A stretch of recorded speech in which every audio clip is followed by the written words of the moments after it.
Ephara, god of the Polis, versus Tatyova, benthic druid. That's a fistful of lands and nothing else. Throw that back and hope that we can get a hand that has some lands in it. No, that won't do either. What is this? Tap all, untap creature you control. Shows how often I play this deck. I didn't even know that some of this stuff was even in here. Well, a one-lander won't do either. Ugh. Okay, we'll try that. Don't fancy our odds. We'll put another land on top, then at least we can get into Dark Steel Ingot. Yeah, Ephara, god of the Polis. We'll get this island out. A deck that I have had for a few years and only debuted it on the channel a week or so ago, when I was very surprised how popular it was. And not too sure whether or not we're going to see the same success now that Aminatou's out. I don't know if people are going to get sick of seeing flicker and blink decks. They are different decks. There's obviously certain similarities to those two decks, but let's see which one of these we want. Yep, we want the cycle land. Irrigated farmland. Throw it back over to our opponent. Yeah, so hopefully still enjoy this. I don't see this being too good a game, actually, because we had to mulligan down to whatever we had to mulligan down to, but getting into Ancient Tomb is really good. Oh, and our opponent is struggling on lands, so we might get a good game out of this yet. Let's go into our commander. We don't have any creatures to get out for card draw, but whenever we get into creatures from now on, we will be drawing cards from Ephara, because her third ability is at the beginning of each upkeep. If you had another creature enter the battlefield under your control last turn, you draw a card. Our opponent has gotten rid of a disenchant and an arcane denial from us. Why don't we just get into... We can Darksteel Ingot and Nevermore. So we'll do just that, and Nevermore will name Tatyova, because that will be one of their big draw engines gone. So let's just type Tatyova and see if Modo decides it wants to catch up. Benthic Druid.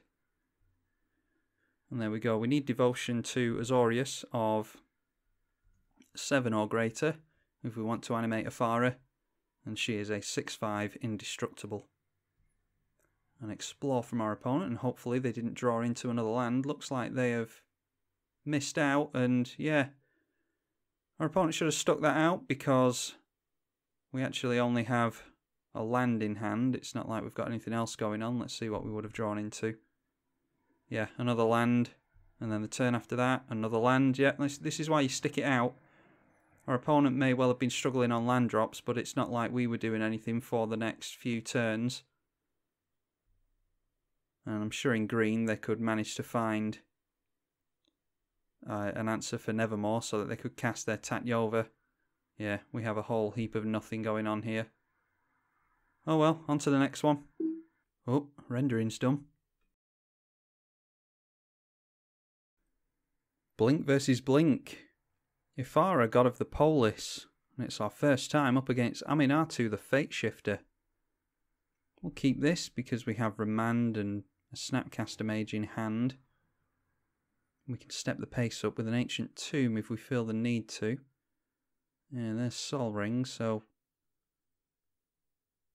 yeah, Heart of Kieran, I've noticed, is in a lot of Aminatou decks, and I wonder if that is to protect Aminatou from things like Song of the Dryads. It might be something that I'm missing with this, but I think it's... yeah, I think that's pretty much all you want to do with it, unless you do just want to remove a counter from Aminatou and swing in as a 4/4 Flying Vigilance. We'll go for a tap land off the Misty Rainforest. If we're desperate for a Brainstorm, then we can go for that if we want to. But that is most likely going to be a tap land. And our opponent is halfway to Esper. Yeah, I played this, I mentioned this in the game previous that you've probably already seen, but Ephara, god of the Polis, was very surprisingly popular. when I released her a few days ago or a week or two ago. I can't remember when exactly it was.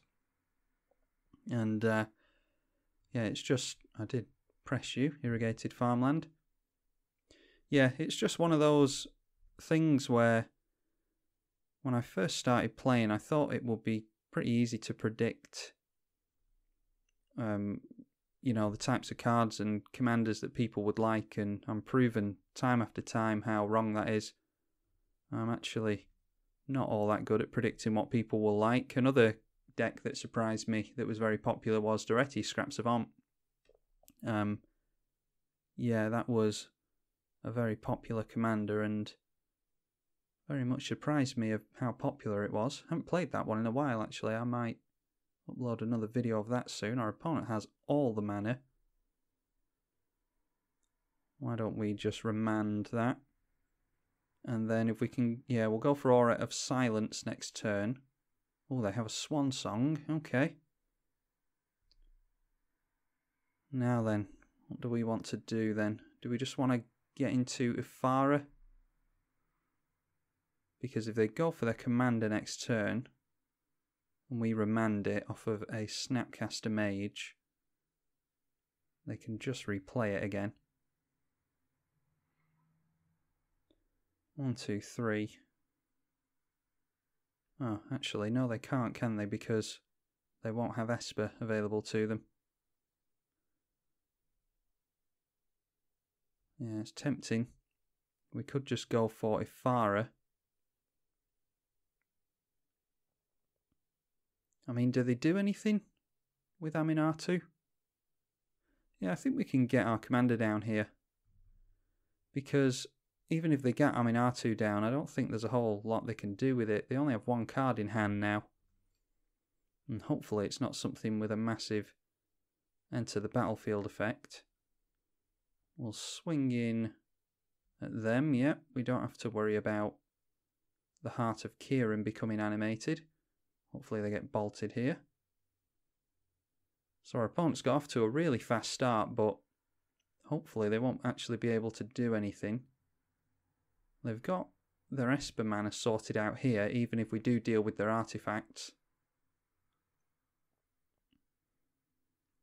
Should go over Aminatou the Fateshifter. It's a 3 loyalty, 3 mana Esper Planeswalker. +1 is draw a card and put a card back on top from your hand. -1 is exile another permanent you control and return it to the battlefield under your control. And then -6 is choose left or right. Each player gains control of all non-land permanents other than Aminatou the Fateshifter, controlled by the player in the chosen direction. And Ephara is an indestructible 6/5. We need Devotion to Azorius of 7 or greater in order to have it become a creature, and of course they have an awesome ETB trigger with Ashen Rider. So a God Hand, I think, is what we call that in the business. Yeah, Ephara wants us to play creatures, and if we played a creature last turn, then we get to draw a card. Now then.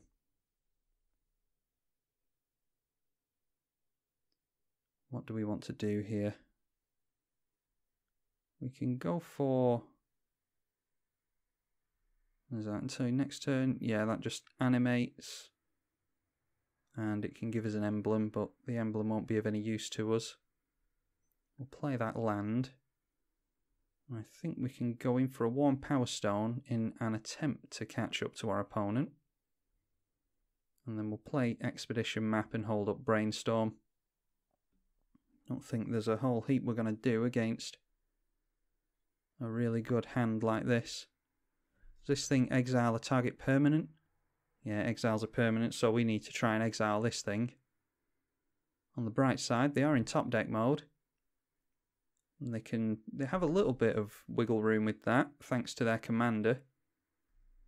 They can draw into another card and throw the one in their hand back on top. I'm not going to block here because I will probably... Well, they'll probably flicker the Ashen Rider. But if they're worried about our bird token swinging into Aminatou at any point, then I want them to exile the bird. And there we go, that's exactly the type of thing she wants to do. I dare say they'll go after one of our lands here. Yeah, in a way, they go after our manor. Yeah, we still don't... Oh, we could have gone for Brainstorm there, I completely forgot.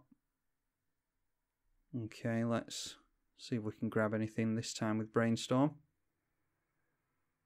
Wrath of God. They'll exile another permanent from us with Wrath of God. Return to Dust might slow them down a little bit, along with an Aura of Silence. Well, we'll go for those two. And then we can Mystical Tutor to shuffle away the Gideon next turn if we want to. Yeah, we're just going to have to go for a Wrath here and let them exile something from us. Because we can't have them flickering Ashen Rider another turn. See which land they go for here. They go for Ancient Tomb, so we are down to 3 mana against their 4, 5, 6, 7, 8, 11 mana. So I don't see that there's much we can do here against an incredibly fast start there. Had they not have had the Ashen Rider, then we would have been in a much better position. And I think as it stands, maybe we go Talisman of Progress into... Oh, and how did they animate that? Aminatou was already at 2 loyalty, wasn't she? You may remove a loyalty counter from a planeswalker you control. Oh yeah, of course, so they ticked her up and then took a loyalty counter off her with Heart of Kieran, yeah. Okay, that's fine. So we will go into our Talisman of Progress. And then we'll hold up Mystical Tutor and Snapcaster Mage and Expedition Map. No need to do anything on our opponent's turn. And then we may be able to swing in at our opponent's commander. Although I think they can animate this at instant speed. But that will put it down a loyalty if they want to do that. Still have 1 card in hand. And then they are crewing it. So if they want to animate the Heart of Kieran on our turn, then they can remove a loyalty counter from Aminatou, but it will go down to 1 loyalty then. If we Snapcaster Mage now, I may go for Return to Dust on that vehicle. And unfortunately can't get any use out of Snapcaster Mage's flashback. It is just in there for a body at this point. Now then, why don't we go for those two? You know your opponent has some good artifacts in play when you are ignoring Sol Ring and Mana Crypt. And hope our opponent doesn't have a counter in hand. They will be able to get Aminatou out again for the next few turns pretty comfortably. But looks like we're going to be able to kill Aminatou here. Our opponent is going to get bolted again here. Ah, no they're not. They've done pretty well with that Mana Crypt. So I assume they're going after their commander again here. And then 2. Well, they're struggling with whatever it is they're trying to do. 2 cards in hand. I think we go for Gideon next turn and start throwing out soldiers.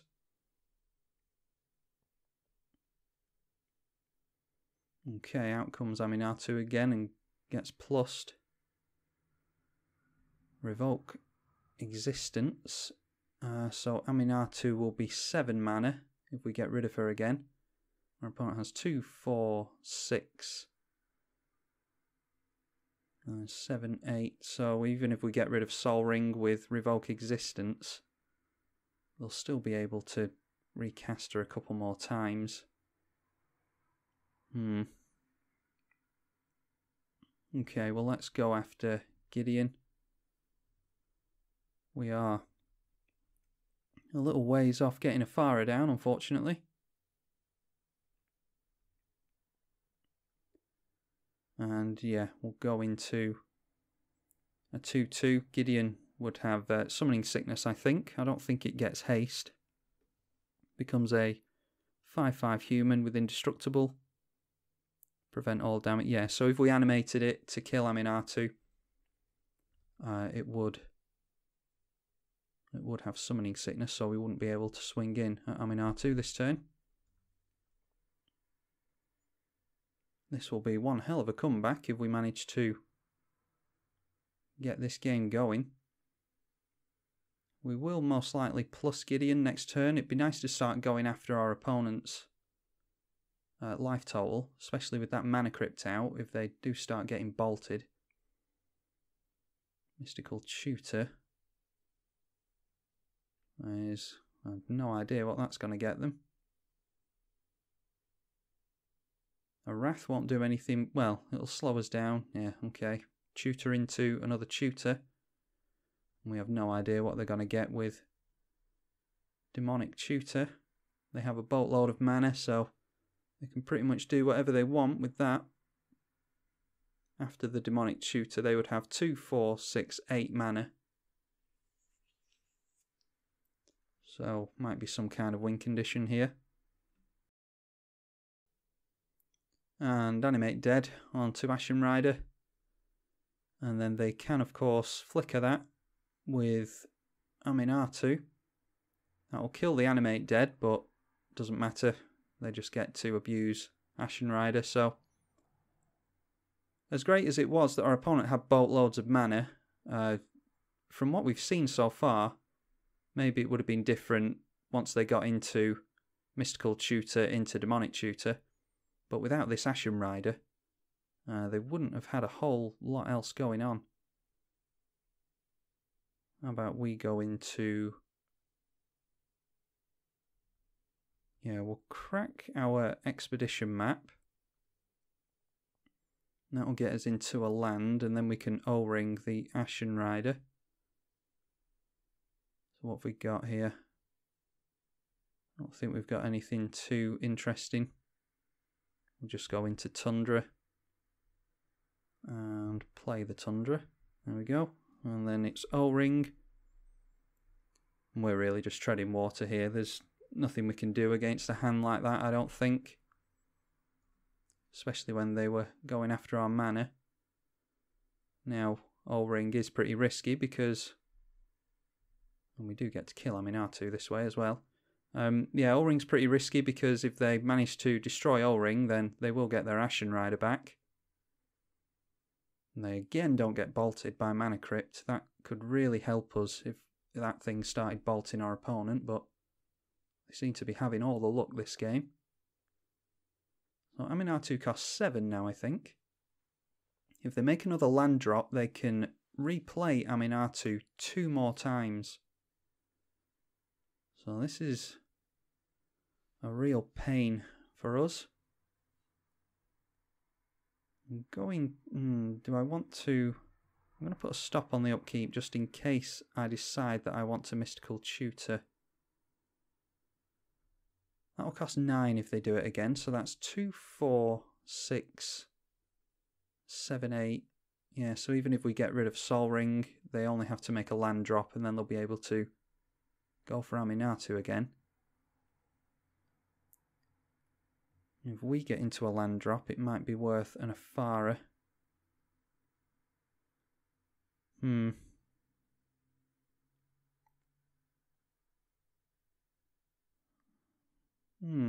Actually, we could go for Evoke Existence and Aura of Silence.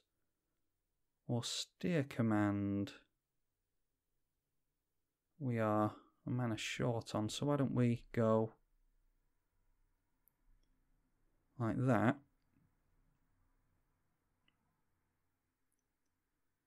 We'll exile the Sol Ring. And then 1, 2, 3, 4, 5, 6. Yeah, I'm going to hold up Mystical Tutor actually. I'm not sure, without knowing what's in our opponent's hand, it's difficult to know what to do. We'll just go at the Aminatou again. Do I want to Aura of Silence? Yeah, I think I do actually. Well, Aura of Silence, and you never know, that might make it so that something is really difficult for them to cast that's in their hand. Watch our opponent dodge the bolt again. There you go. Don't know how many in a row that is, but it's too many for my liking. They are surely after enchantment removal at this point. Okay, Chain Veil. Yeah, Chain Veil makes me want to rid the board of artifacts, and that way we'll be able to keep our Aura of Silence. It does depend on us getting into a land. Ugh. Yeah, feels pretty bad not getting a land there. So in that case, I think we have to kill the Chain Veil with the Aura of Silence. I'm actually going to start going for our opponent here because we're taking too long to try and keep them off Aminatou. We can hold up Mystical Tutor and we'll kill that thing, and we will just hope that our opponent actually starts getting bolted by this thing. We're going to rely on unbelievable. If we win this game, it's against all the odds. I mean, we can't win this, surely. That would just be a crime against humanity at this point, I think. Okay, Mana Vault is... yeah, that would have cost them 3. And, yeah, drawing more cards. Luckily, it's not card advantage for them. Why don't we try getting into something with Mystical Tutor? See what we can grab here. Dig Through Time we can actually make use of.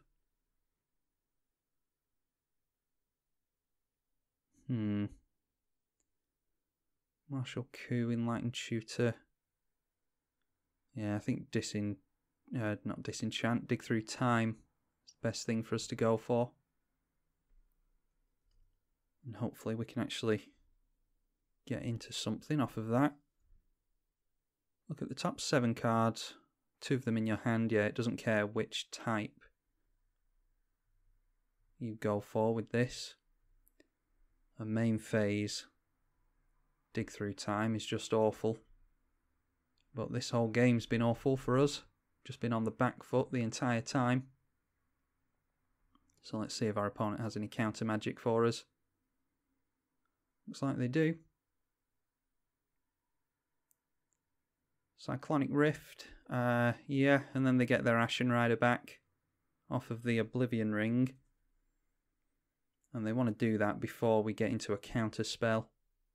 And the only thing they can target here is our lands. This Ashen Rider's done a hell of a lot of work for our opponent. We will go for blue off that. We can at least get the Talisman of Progress down. I'm going to play it out. I want to see if our opponent actually gets bolted at any point during the game.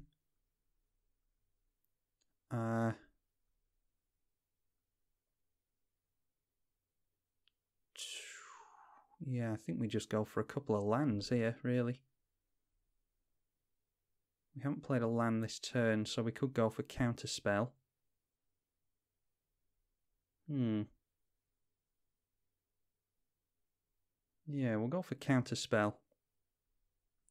Risky. But that's what we're aiming for at this point. So we'll go into the O-ring again. And they'll definitely get dealt damage by the Mana Vault unless they pay to untap it. I've given up on Mana Crypt at this point. We are just stalling, hoping that they'll... Yeah, they survive. Another Mana Crypt, yeah. I watched a video from Jolt recently, and he was elated that he won 6 flips in a row. I think this guy's up to like 10 at this point. And it's amazing what a difference it makes. Just imagine, at this point, had this thing have bolted our opponent, I don't know, twice in the past X number of turns, they'd actually be down to half the life total that they're at now. And then that token would have been more relevant to us. Okay, they're actually getting into some stuff here. Tezzeret untaps their rocks for them. And Oath of Teferi is surely going to be the end of us. They exile Temple of Silence. They're going for some more scry action. And Aminatou, I don't care about her limit break because I don't see that she's going to be all that tempted to take an Oblivion Ring away from us. Or do they take the lands as well? Of all non-land permanents, no. So all they would get from us is Oblivion Ring. And they have successfully kept us off mana this entire game. Which doesn't make for a very, very fun game, but what are these things? Are these 5/5s? What is that? Limit break. Oh, and the game just quit out on me. Yeah, I think that, not Teferi, I think that Tezzeret, I think its limit break is make some artifacts into 5/5s. We were at 10 life, so I assume that that's what they just did and hit us for 10 exactly. Yeah, strange game. Our opponent got off to a lightning fast start, and I stand by it. I think we could have done a lot better had they not have gotten into that Ashen Rider. I don't know if that was in their opening hand, then they had an absolute god tier hand, but they may have drawn into it on their second turn. But that's the way it goes sometimes. Get to see some Aminatou action. I know people like Ephara, and they seem to be liking Aminatou as well, so hopefully you all enjoyed that. I'm tribalkai on the EDH channel. Thank you for watching.